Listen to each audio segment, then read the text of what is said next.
We'll go through the different tools that exist here in Read and Write. The first thing you need to know is you can always access this through your Read and Write extension.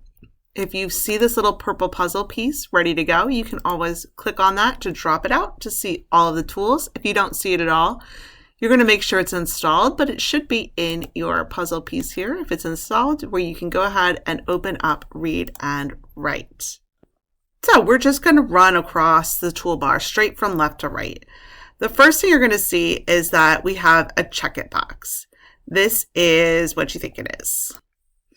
It's a grammar spell checker. So you can see it's actually picked something up here that it wants us to look at, and we can click on it to see our choices, and we can toggle that off if we're okay with everything. Next to that is CoWriter. So CoWriter is word prediction software.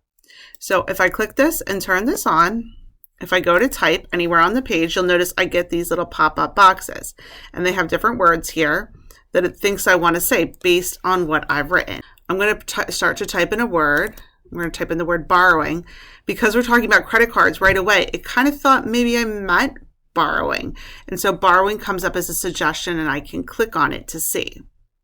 Now, you'll see here there's a drop down underneath of that allows us to create a topic from the page. This then really hones in the fact that it's looking at credit card information. So we're looking for words about credit cards or would fit within a story about credit cards. I'll also take a minute to show you on your three-dot menu, you have your settings. So if you go to those settings, you'll see here under prediction, you have some options here. It's set to see how many choices you want to choose from. We can tell it to read the predictions out loud as I hover over them. So if you need to hear them as well, we can do that. I'll show you how that would work. So I've got that applied. So borrowing, let's do money. So I'm going to do an M-N-Y. All right, so here are my choices. Monday, money, Monday, money. I can click on the one I want, and it's going to replace that word with it. So back into the settings we go. You can always change some of these other things out, but you can change your text size as well, make that bigger if that's not enough. And you can kind of play around with some of these other ones as well. I'm going to turn off this one for now as well. All right, moving across, let's disable the word prediction and head instead to dictionary. So say I wasn't sure what a word meant. So let's just pretend we don't know what the word plastic. We don't know this word, so I'm not sure what it's saying. So we're going to highlight the word plastic. We're going to pick on the word, and now it's going to give us definitions that I can listen to. The word plastic, a strong, light material. Okay, or I can listen to the definition. Next to that, you'll actually see we have the picture dictionary. So if that wasn't enough, it's going to give you a picture to represent this. Now this works best for nouns and verbs. Okay, but you can see every word I go to, it's going to go ahead and find me that and show me some things. It's going to try its best to make images for you of everything. So it's pretty cool. So you can check that out. All right, next to that, this is where you're going to get all your speech to text tools here. So we're going to start with our play button. Now, if I don't highlight anything at all or don't click anywhere and I hit play, Understanding credit cards, a guide for students. It's going to start right at the top. But so I don't need it to read from there. I just want it to start here. I can highlight or position my cursor right here. When you swipe a credit card, the bank that issued the card pays the store for you. At the end of every... Okay, and you'll notice it's highlighting by sentence and it's highlighting as we go.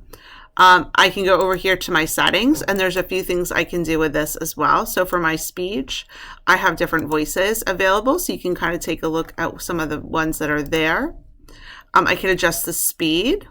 I could turn off continuous reading. Which credit card might seem like a magic piece of plastic that lets you buy them anyway.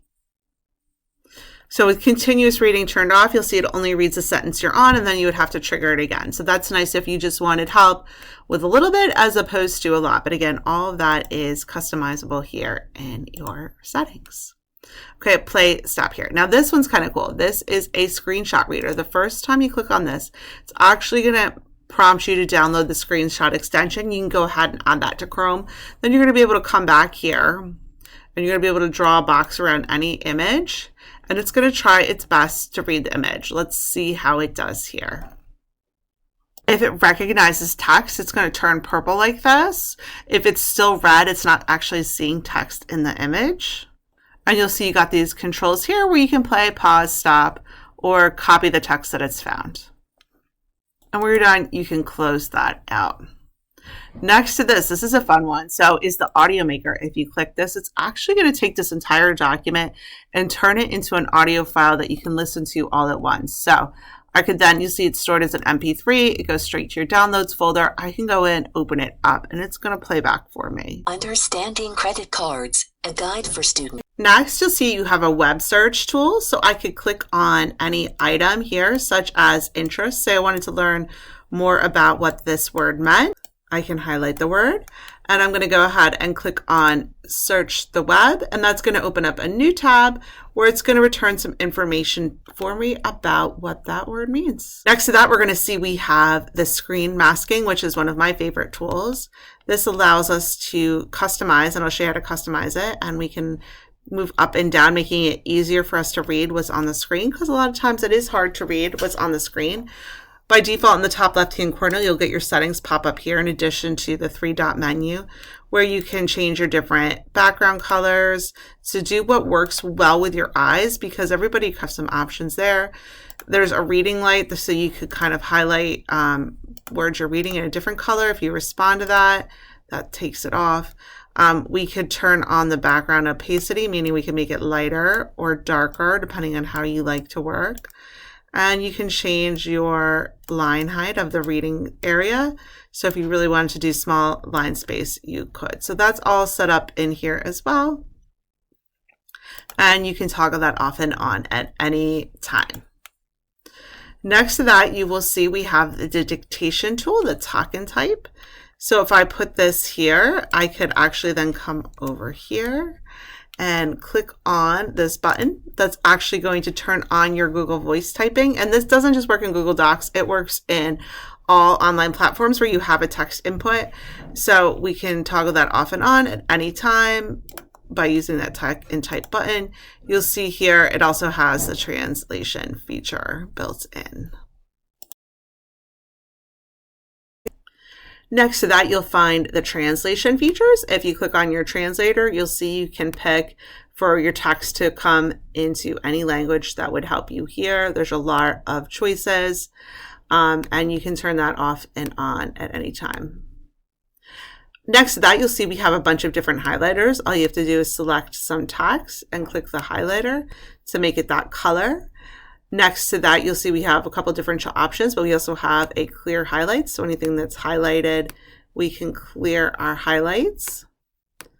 And then I'm going to show you if we click a couple different colors. We'll do this one blue again. And then I come over here to this button, which is collect highlights. It's actually going to ask you, do you want to sort things by color or position? And I want to say yes, I can collect little pieces of it, full pieces. The first time you do this, you might get some permissions, but what this is actually going to do is build you a new document with your highlights organized for you. So if you wanted to come back and see everything you highlighted and in a specific order, that's what that's doing for you. Next to that is your vocabulary button. If you click the vocabulary list, again, it's looking at highlights. So you could, if you highlighted your vocabulary words, it would take those out and make them into a list for you. Finally, you'll see you can leave a voice note here. So if I go in here and I click on my button, I could say, hey, don't forget you needed to study this tonight. And then I could add that comment. And now this would be available for you to play back. And you can see that kind of popped up on the right over here on my comments based on where it was highlighted. Button, I could say, hey, don't forget you needed. Okay, and I can check those off when I have finished doing them. So that's a fun little cute button you can work with.